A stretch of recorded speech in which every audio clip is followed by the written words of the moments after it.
So good morning guys. तो चलिए start करते हैं आज के यानी कि 22 दिसंबर के इंपॉर्टेंट करंट अफेयर्स को।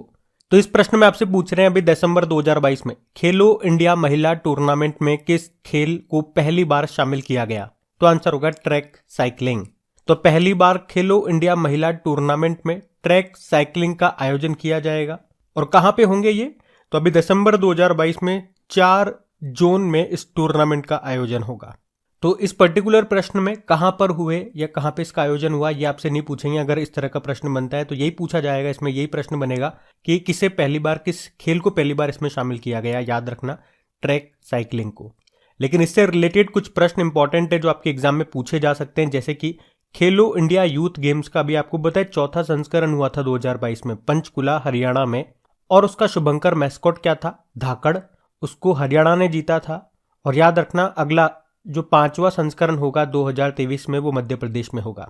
और खेलो इंडिया यूनिवर्सिटी गेम्स का भी जो दूसरा संस्करण हुआ 2022 में वो बंगलुरु में हुआ था, उसका शुभंकर वीरा था। और उसमें टॉप पे रहा है जैन यूनिवर्सिटी, ये बंगलुरु का ही है। अगले साल जो इसका तीसरा संस्करण होगा वो उत्तर प्रदेश में होगा, ये याद रखना। अभी 2022 में जो 36वें नेशनल गेम्स राष्ट्र खेल हुए थे वो गुजरात में हुए, जिसमें टॉप पे सर्विसेज था, दूसरे पे महाराष्ट्र था। अगले साल जो 37 नंबर के नेशनल गेम्स होंगे वो कहाँ पे होंगे? गोवा में। और इसी तरह से बैडमिंटन से रिलेट 2 कप याद रखना, एक तो थॉमस कप और एक उबेर कप, और दोनों का आयोजन आपके थाईलैंड में हुआ था। बात करते हैं थॉमस कप की, तो ये पुरुषों का बैडमिंटन टूर्नामेंट है जिसको भारत ने जीता है इंडोनेशिया को हरा करके। और उबेर कप की बात करेंगे, महिलाओं का बैडमिंटन टूर्नामेंट है जिसको साउथ कोरिया ने जीता है चाइना को हरा करके। और अभी 2024 में जो आपके समर ओलंपिक होंगे वो 33 नंबर के होंगे, वो कहाँ पे होंगे? पेरिस फ्रांस में। आपको बताया अभी ICC men's T20 world cup 2022 का आयोजन हुआ था ऑस्ट्रेलिया में, जिसको इंग्लैंड ने जीता पाकिस्तान को हरा करके। अभी बिली जीन किंग कप का आयोजन भी हुआ था, जिसे पहले फेड कप कहा करते थे। महिलाओं का टेनिस टूर्नामेंट है वो, जो स्कॉटलैंड में हुआ था, इसको स्विट्जरलैंड ने जीता है ऑस्ट्रेलिया को हरा करके। और इसी तरह से अगर आपसे पूछे कि डेविस कप जो अभी हुए 2022 में, उसका संबंध भी टेनिस से है, उसको किसने जीता? कनाडा ने जीता ऑस्ट्रेलिया को हरा करके। अच्छा, अभी क्रिकेट में अगर महिलाओं का जो एशिया कप हुआ था बांग्लादेश में हुआ था, उसको भारत ने जीत लिया श्रीलंका को हरा करके। अगर पुरुषों का एशिया कप में बात करोगे तो वो यूनाइटेड अरब अमीरात में हुआ था, उसको श्रीलंका ने जीता है पाकिस्तान को हरा के। अभी हॉकी में अगर बात करते हैं तो वुमेन्स हॉकी एशिया कप 2022 की बात कर रहे हैं, जो कि ओमान में हुआ था। उसमें जापान विजेता रहा साउथ कोरिया को हरा करके।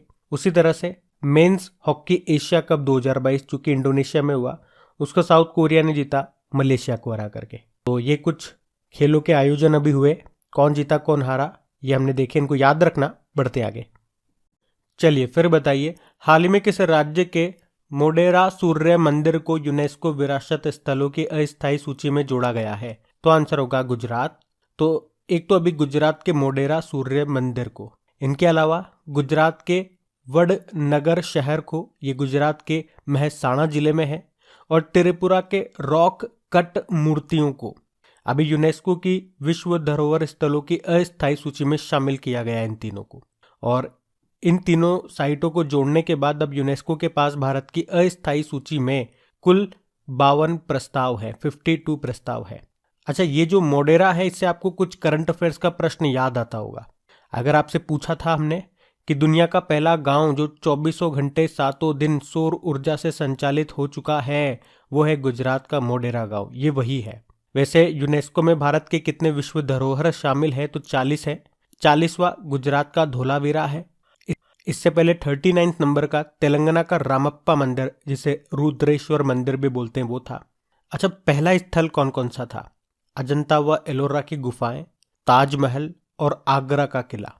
और अभी आपको एक करंट अफेयर्स का प्रश्न याद होगा, बिहार के लंगट सिंह कॉलेज के ऑस्ट्रोलैब को अभी यूनेस्को हेरिटेज लिस्ट में शामिल किया गया था। वैसे भारत में यूनेस्को सांस्कृतिक विरासत, या जिसे आप अमूर्त धरोहर या इंटेंजिबल साइट्स बोलते हो, वो कितनी है? 14 है। और 14 नंबर की थी पश्चिम बंगाल की दुर्गा पूजा। और यूनेस्को में शामिल एकमात्र मिश्रित स्थल ये कंचनजंगा है, जो आपको मिलेगा सिक्किम में। और अगर आपसे पूछ ले कि यूनेस्को में भारत के कितने शहर विश्व विरासत सूची में शामिल है, तो 2 है। अहमदाबाद, जिसे 2017 में शामिल किया गया था, और जयपुर को 2019 में। देखो वैसे यूनेस्को की बात करते हैं, इसकी फुल फॉर्म होती है United Nation Educational and Scientific and Cultural Organisation. स्थापना होती है 1945 में, हेडक्वार्टर पेरिस फ्रांस में है और इसके डायरेक्टर जनरल है ऑद्रे उजाले। अच्छा, यहाँ पे हमने सूर्य मंदिर की बात की है, तो एक सूर्य मंदिर आपको याद होगा, कोणार्क सूर्य मंदिर, ये आपको मिलेगा उड़ीसा में। और अभी 100% हरित ऊर्जा से चलने वाला ये भारत का पहला मंदिर बना था। गंग वंश के शासक थे नरसिंह देव फर्स्ट, उन्होंने इसका निर्माण करवाया था। इस मंदिर को ब्लैक पैगोडा भी कहते हैं और 10 रुपए का जो करेंसी नोट है उस पे इसी का चित्र अंकित है। और सौर ऊर्जा से संचालित दुनिया का पहला हवाई अड्डा ये कोचीन इंटरनेशनल एयरपोर्ट बना था, तो ये ध्यान रखना। बढ़ते आगे, चलिए फिर बताइए, दिसंबर 2022 में किसने फिट एट एनी एज नाम की बुक को लिखा है? तो आंसर होगा पीवी अय्यर ने। तो रिटायर्ड एयर चीफ मार्शल हैं पीवी अय्यर, जिन्होंने इंडिया इंटरनेशनल सेंटर नई दिल्ली में अपनी बुक है फिट एट एनी एज, इसको लॉन्च किया है। वैसे आपको बता दूं, ये जो पीवी अय्यर है ये 92 वर्ष के हैं। उन्होंने इस बुक में अपने जीवन के किस्सों को साझा करते हुए बताया कि कैसे वे रोजाना व्यायाम करने के लिए प्रेरित हुए। अभी आपको बताया मानसी गुलाटी, इन्होंने मिरेकल्स ऑफ फेस योगा नाम की बुक को लिखा। बिमल जालान आरबीआई के पूर्व गवर्नर रह चुके हैं, इस साल इन्होंने 2 बुकें लिखी है, from dependence to self reliance, और उससे पहले लिखी थी the India story. Hardeep Singh Puri petroleum मंत्री हमारे, Delhi University celebrating 100 glories year नाम की बुक को इन्होंने लिखा। वैसे वर्तमान में हमारे एयर चीफ मार्शल कौन है? विवेक राम चौधरी है, और एयरफोर्स डे 8 अक्टूबर को मनाते हैं। नेवल चीफ है हमारे आर हरि कुमार, और नेवी डे हम 4 दिसंबर को मनाते हैं। और आर्मी चीफ हमारे मनोज पांडे हैं, आर्मी डे हम 15 जनवरी को मनाते हैं, ये ध्यान रखना। बढ़ते आगे, चलिए फिर बताइए कि फरवरी 2024 में 13वीं विश्व व्यापार संगठन की मेजबानी कौन करेगा? तो आंसर होगा यूनाइटेड अरब अमीरात। तो यूनाइटेड अरब अमीरात ये फरवरी 2024 में 13वीं विश्व व्यापार संगठन की मंत्री स्तरीय बैठक की मेजबानी करेगा। अच्छा देखो, ये तो 2024 में 13वीं बैठक होगी। अगर बात करें अब इसकी 12वीं बैठक कहाँ पे हुई, तो वर्ल्ड ट्रेड ऑर्गेनाइजेशन की 12वीं बैठक इसी साल 12 से लेके 17 जून 2022 तक हुई थी जेनेवा स्विट्जरलैंड में। मूल रूप से तो इसे 2020 में कजाकिस्तान में आयोजित किया जाना था, लेकिन कोविड के कारण नहीं हो पाया। इसकी जो बैठक है आमतौर पर हर 2 साल में एक बार होती है। वर्ल्ड ट्रेड ऑर्गेनाइजेशन की बात करते हैं तो देखो, इसकी स्थापना होती है 1 जनवरी 1995 में। इसका उद्देश्य क्या होता है? दुनिया में नियम आधारित व्यापार प्रणाली को बढ़ावा देना और सदस्य देशों के बीच व्यापार संबंधी विवादों को सुलझाना। मुख्यालय इसका जेनेवा स्विट्जरलैंड में है, और इसकी पहली महिला डायरेक्टर जनरल बनी है नागोजी ओंकाजाईवेला, वो नाइजीरिया से है। और वर्ल्ड ट्रेड ऑर्गेनाइजेशन में टोटल मेंबर कंट्रीज है 164, और 164 नंबर का बना था अफगानिस्तान। अच्छा, इसी तरह से आपको याद होगा इस साल 13वें फिक्की वैश्विक शिखर सम्मेलन का आयोजन हुआ था, कहां पे? नई दिल्ली में। और अभी पहली बार भारत और मध्य एशिया के राष्ट्रीय सुरक्षा सलाहकारों की बैठक भी हुई थी नई दिल्ली में। अभी विश्व डेयरी शिखर सम्मेलन 2022 का आयोजन कहाँ हुआ? नोएडा में। और पहला बाजरा स्मार्ट पोषक भोजन कॉन्क्लेव का आयोजन ये भी नई दिल्ली में हुआ।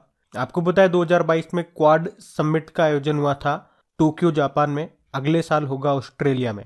और अभी 2022 में दूसरा भारत नॉर्डिक सम्मेलन का आयोजन हुआ था डेनमार्क की कैपिटल कोपेनहेगन में।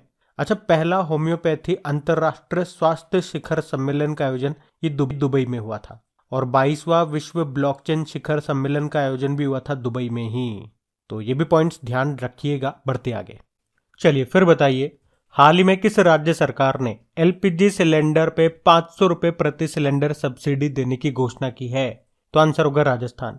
तो राजस्थान सरकार ये 1 अप्रैल 2023 से गरीब परिवारों को हर साल 12 एलपीजी सिलेंडर पे 500 रुपए प्रति सिलेंडर की सब्सिडी देगा।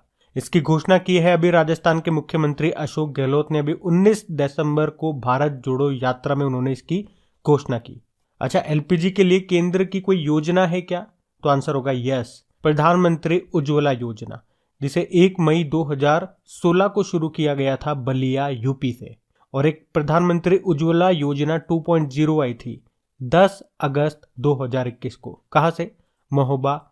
आपको याद है देश का पहला एलपीजी सक्षम और धूम्रपान मुक्त राज्य कौन सा बना था? तो आंसर होगा हिमाचल प्रदेश। वैसे एलपीजी मतलब लिक्विफाइड पेट्रोलियम गैस, इसमें कौन क्या क्या मिला होता है?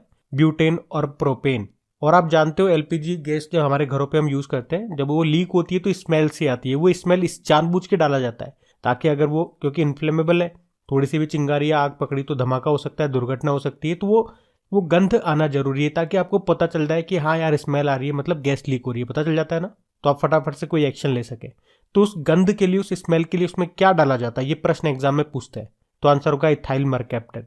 देखो बात यहाँ पे राजस्थान की है, तो ये रहा मैप में राजस्थान।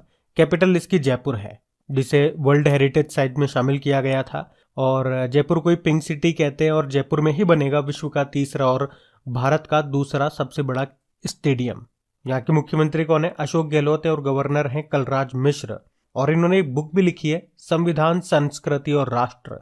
अभी राजस्थान सरकार ने इंदिरा गांधी शहरी रोजगार गारंटी योजना को शुरू किया, जिसमें 100 दिन का रोजगार मिलेगा शहरी बेरोजगारों को। और भारत की पहली आर्टिफिशियल इंटेलिजेंस आधारित डिजिटल लोक अदालत कहाँ पे शुरू हुई? राजस्थान में। पुष्कर मेले का आयोजन होता है राजस्थान में, और पुष्कर महोत्सव का आयोजन होता है कश्मीर में। अच्छा मुझे बताओ, अभी 2022 में 32वां बिहारी पुरस्कार किसको मिला था? डॉक्टर माधव हाड़ा को, पचरंग चोला पहर रखी री के लिए। और 2021 का मिला था 31वां बिहारी पुरस्कार मधु कांकरिया को, हम यहाँ थे के लिए। ये जो बिहारी पुरस्कार है ना, ये राजस्थानी लेखकों को मिलता है, प्रसिद्ध कवि बिहारी थे उनके नाम पे। और स्टेच्यू ऑफ बिलीव, भगवान शिव की मूर्ति है, ये 369 फीट ऊंची है, या 112 मीटर कह दूं। कहाँ पे बनी है? राजस्थान के राजसमंद जिले के नाथ द्वारा में। अभी राजस्थान के जोधपुर में आपको याद है, भारत और ओमान के बीच में ईस्टर्न ब्रिज नाम का एक्सरसाइज हुआ था। और राजस्थान में ही अल नजाह नाम का एक्सरसाइज हुआ था, वो भी भारत और ओमान के बीच में ही हुआ। और अगर आप में से कोई इस वीडियो को इस टाइम देख रहे हैं, तो आपको बता दूं कि 2022 में जितने भी स्टैच्यूज आपने पढ़ी है उसका वीडियो बना करके अपलोड कर दिया गया। और युद्ध अभ्यास मिलिट्री एक्सरसाइज 2022 में आपने जितने भी पढ़े हैं वो हम 2 पार्ट में कवर कर रहे हैं। उसका पहला पार्ट आ चुका है, दूसरा वाला पार्ट एक आध दिन में आपको मिल जाएगा। क्विज, पीडीएफ दोनों आपको क्रैक एग्जाम एप्लीकेशन में मिल जाएगी। वैसे आप बताओ, अभी सभी को मुफ्त स्वास्थ्य बीमा देने वाला पहला राज्य कौन सा है? तो राजस्थान है। उस योजना का नाम है चिरंजीवी योजना, और बीमा राशि 5 लाख रुपए से बढ़ा के 10 लाख रुपए कर दी गई। और राजीव गांधी ग्रामीण ओलंपिक खेलों का आयोजन किया राजस्थान ने, जिसका मैस्कॉट शुभंकर था शेरू। बाकी याद रखना, जैव ईंधन नीति को लागू करने वाला पहला राज्य राजस्थान है। अभी जीनोम सीक्वेंसिंग की सुविधा शुरू करने वाला देश का पहला राज्य वो भी था राजस्थान। और राज्य का तो चौथा और देश का 52वां टाइगर रिजर्व बना है राजस्थान का रामगढ़ विषधारी अभ्यारण्य, जो आपको मिलेगा बूंदी में। जो टाइगर मैन ऑफ इंडिया है ना, कैलाश साखला, वो भी राजस्थान से, राजस्थान के जोधपुर से है। तो ये सारे पॉइंट्स आप याद रखना, बढ़ते आगे। चलिए फिर बताइए, अभी हाल ही में गुजरात में 15वीं विधानसभा का अध्यक्ष किसे बनाया गया है? तो आंसर होगा शंकर भाई चौधरी को। गुजरात में टोटल कितनी विधानसभा सीटें हैं? 182। और अभी आप जानते हो बीजेपी ने 156 सीटों पर जीत हासिल की है, जो कि अब तक सबसे ज्यादा है। और अभी एक बार फिर से वहां के मुख्यमंत्री बन गए हैं भूपेंद्र पटेल, और विधानसभा के स्पीकर बने हैं शंकर भाई चौधरी, जबकि जेठाभाई भारवाड़ ये उपाध्यक्ष बने हैं। आप जानते हो सबसे युवा स्पीकर कौन बने थे? राहुल नॉर्वेकर, ये महाराष्ट्र से थे। मेघना Ahlawat table tennis federation of India की पहली महिला प्रेसिडेंट बनी है। सुंदर रमन राममूर्ति बॉम्बे स्टॉक एक्सचेंज के एमडी सीईओ बने, ये भी ध्यान रखना। अब बढ़ते आगे। चलिए बताइए, अभी हाल ही में आर्थिक सलाहकार परिषद प्रधानमंत्री द्वारा जारी सामाजिक प्रगति सूचकांक 2022 में सभी प्रगति श्रेणियों में प्रथम स्थान पर कौन रहा? तो आंसर होगा पुडुचेरी। तो अभी प्रधानमंत्री के आर्थिक सलाहकार परिषद ने राज्यों के सामाजिक प्रगति सूचकांक को जारी किया है, और इसमें ओवरऑल श्रेणी में पुडुचेरी टॉप पर है। सेकंड पे लक्षद्वीप और तीसरे पे गोवा है। वहीं अगर शहरों की श्रेणी में बात करेंगे तो मिजोरम का आइजोल ये पहले स्थान पर है, हिमाचल प्रदेश का सोलन ये दूसरे स्थान पर है। तो ये फर्स्ट और सेकंड दो याद रख लेना। और वैसे आपको बता दूं, इस सूचकांक को, इस इंडेक्स को 3 आधारों के बेसिस पर लॉन्च किया गया है: बुनियादी मानवीय जरूरतें, बेहतर जीवन शैली और अवसर। वैसे आप जानते हो अभी विश्व आर्थिक स्वतंत्रता सूचकांक 2022 आया था, उसमें भारत 89 नंबर पे था। अभी world wide cost of living index 2022 आया, और इसमें विश्व का सबसे महंगा शहर बताया सिंगापुर और नॉर्वे को। सबसे सस्ता है सीरिया का दमिश्क। अभी ग्लोबल एविएशन सेफ्टी इंडेक्स 2022 आया था, जिसमें भारत 48 नंबर पे था, टॉप पे सिंगापुर था। बाकी आप जानते हो अभी रेडनेस इंडेक्स 2022 जारी हुआ था, इसमें भारत 61 नंबर पे है, टॉप पे अमेरिका है। जलवायु परिवर्तन प्रदर्शन सूचकांक 2023 आया था, यानी कि क्लाइमेट चेंज परफॉर्मेंस इंडेक्स, इसको जर्मन वॉच ने जारी किया। भारत 8वें नंबर पर रहा, टॉप पे डेनमार्क और स्वीडन है। और ग्लोबल सस्टेनेबल डेवलपमेंट रिपोर्ट 2022 में भारत 121वें स्थान पर है, टॉप पर फिनलैंड है। और इसी तरह से अभी पर्यावरण प्रदर्शन सूचकांक आया था, जिसमें भारत आखिरी पे था, 180वें स्थान पे, टॉप पे डेनमार्क रहा। Travel and tourism development index, जिसको वर्ल्ड इकोनॉमिक फोरम ने जारी किया, उसमें भारत 54 नंबर पर है, तो टॉप पे जापान है। और वर्ल्ड प्रेस फ्रीडम इंडेक्स की बात करेंगे, जिसको रिपोर्टर्स विदाउट बॉर्डर जारी करता है, इसमें भारत 150वें स्थान पर है। और बाकी अगर वर्ल्ड हैप्पीनेस इंडेक्स की बात करेंगे तो भारत 136 नंबर पे था, टॉप पे इसमें फिनलैंड था। तो ये सारे पॉइंट्स आप याद रखना। बढ़ते आगे, चलिए फिर बताइए अभी हाल ही में किस देश के द्वारा समलैंगिक विवाह को मंजूरी दी गई? तो आंसर होगा अमेरिका। तो अभी अमेरिका के जो राष्ट्रपति हैं जो बाइडन, उन्होंने समलैंगिक विवाह कानून को मंजूरी दे दी है। समलैंगिकता यानी कि होमोसेक्सुअलिटी। अच्छा, समलैंगिक विवाह का मतलब तो समझ गए ना, सेम सेक्स वाले लोग आपस में विवाह करते हैं। और ऐसे लोगों के लिए कम्युनिटी भी है, उसी को कहते हैं LGBTQ, और इसका एक प्रतीक चिन्ह भी है, रेनबो। अच्छा, 2-3 प्रश्न अगर मैं आपसे पूछूं तो बताओ पहले तो ये कि समलैंगिक विवाह को मंजूरी देने वाला पहला देश कौन सा था? तो आंसर होगा नीदरलैंड। सन 2000 में उसने ऐसा किया। और समलैंगिक विवाह को समाप्त करने वाला विश्व का पहला देश? तो आंसर होगा बरमूडा। जबकि समलैंगिक विवाह को लीगल बनाने वाला एशिया का पहला देश पूछेंगे तो आंसर होगा ताइवान। भारत में ये जो समलैंगिक विवाह है ये लीगल नहीं है, याद रखना। और हमारे अनुच्छेद 21 के तहत विवाह का अधिकार एक मौलिक अधिकार है, तो ये पॉइंट्स भी याद रखना। बढ़ते आगे, चलिए फिर बताइए अभी दक्षिण अफ्रीका में आयोजित केप 2 रियो रेस 2023 के 50वें संस्करण में भारतीय नौसेना का कौन सा जहाज शामिल होगा? तो आंसर होगा INS तारिणी। इस रेस का नाम है केप 2 रियो रेस 2023। कैपटाउन है, तो यहां से ये रेस स्टार्ट होगी जो कि साउथ अफ्रीका में है, और कहां तक चलेगी? रियो मतलब रियो डी जेनेरियो, ब्राजील। और ये इसका कौन सा संस्करण है? 50वां संस्करण है। और इसमें भारत की तरफ से कौन सा जहाज हिस्सा लेगा? INSV तारिणी, जिसके कप्तान है अतुल सिन्हा। और याद रखना ये वही INSV तारिणी जहाज है जो कि नाविका सागर परिक्रमा अभियान में यूज किया गया था। 2017 की वो बात है, और इसमें सभी महिला दल थे और इस पर बैठ करके उन्होंने पूरी पृथ्वी का भ्रमण किया था। बाकी INS ध्रुव भारत का पहला परमाणु मिसाइल ट्रैकिंग जहाज है ये। आपको याद है अटलांटिक को पार करने वाला दुनिया का पहला मानव रहित पोत कौन सा बना था? मे फ्लावर 400। अभी आपको याद होगा जनवरी 2023 में दुनिया की सबसे लंबी नदी क्रूज ये कहां पे शुरू होगी? वाराणसी और डिब्रूगढ़ के बीच में। INS विराट आप जानते हो भारत का पहला स्वदेशी विमान वाहक पोत बना है, निर्माण किया है कोचिन शिपयार्ड लिमिटेड। तो ये पॉइंट्स पे ध्यान रखना। बढ़ते आगे, चलिए फिर बताइए अभी हाल ही में चेन्नई में लॉन्च किए गए पहले पनडुब्बी रोधी जहाज का नाम क्या है? आंसर होगा अर्नाला। तो भारतीय नौसेना के लिए देश के पहले anti submarine warfare shallow water craft INS Varnala launch हो चुका है। इसका निर्माण garden reach builders and engineers ने किया है। कहां से लॉन्च किया गया? चेन्नई के कट्टीपल्लू स्थित लार्सन एंड टुब्रो शिपयार्ड में इसको लॉन्च किया गया।